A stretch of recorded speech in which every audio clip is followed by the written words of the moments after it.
असेच जोडलेले रहा। या बातमीपत्रामध्ये आपण महत्त्वाच्या बातम्या आपल्या प्रतिनिधींकडून समजून घेणार आहोत। सुरुवातीलाच एक मोठी राजकीय बातमी समोर येते आहे। उद्धव ठाकरे यांच्याकडून सिद्धिविनायक मंदिरामध्ये दान चोरी झाली।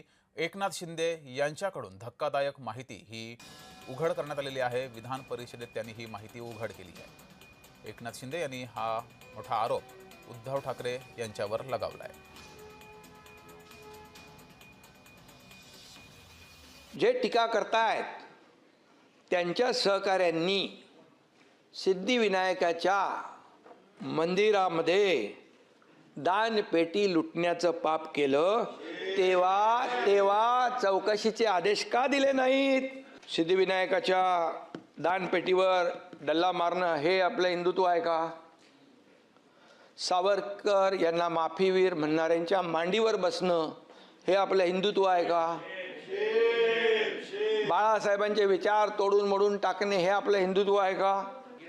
आणि म्हणून मी एवढंच सांगतो, मतांसाठी एवढ्या खालच्या पातळीवर जाणं किती योग्य आहे?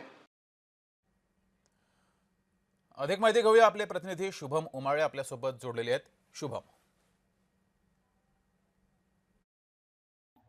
खरं बघायला गेलं तर आज एक सर्वात मोठा मुद्दा उपमुख्यमंत्री एकनाथ शिंदे यांच्याकडनं सभागृहात मांडण्यात आलेला आहे। खरं तर विधान परिषदेमध्ये त्यांचं भाषण सुरू होतं आणि त्याच दरम्यान त्यांनी एक मोठा मुद्दा समोर आणलेला आहे। सध्या उद्धव ठाकरे किंवा मग उद्धव ठाकरे यांच्या पक्षाकडनं राम मंदिरात झालेल्या चोरीबद्दल जी आहे त्यांनी तक्रार केली होती, असं काहीच चालू होतं आणि संपूर्ण भारत देशामध्ये याची जोरदार चर्चा सध्या रंगत होती।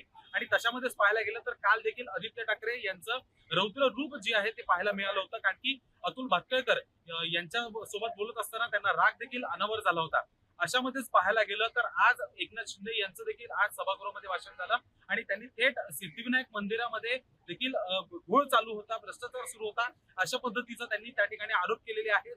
आणि आता जे उद्धव ठाकरे यांच्या सोबत दोन्ही ठाकरे बंधू आज एक वर्ष येऊन सोबत झालेले आहेत, तर राज ठाकरे यांचे एक नेते मनसे पक्षातले यशवंत किल्लेदार यांनीच त्याबद्दल पुरावे सादर केले होते आणि सर्व कागदपत्रे जी आहेत ते समोर आणली होती। तर मग त्यावेळेस चौकशीचे आदेश का नाही दिले आणि नेमकं सिद्धिविनायक मंदिरामध्ये घडलेला हा नेमका प्रकार कोणता आहे, अशा पद्धतीत एकनाथ शिंदे यांनी प्रश्न उपस्थित केलेले आहेत।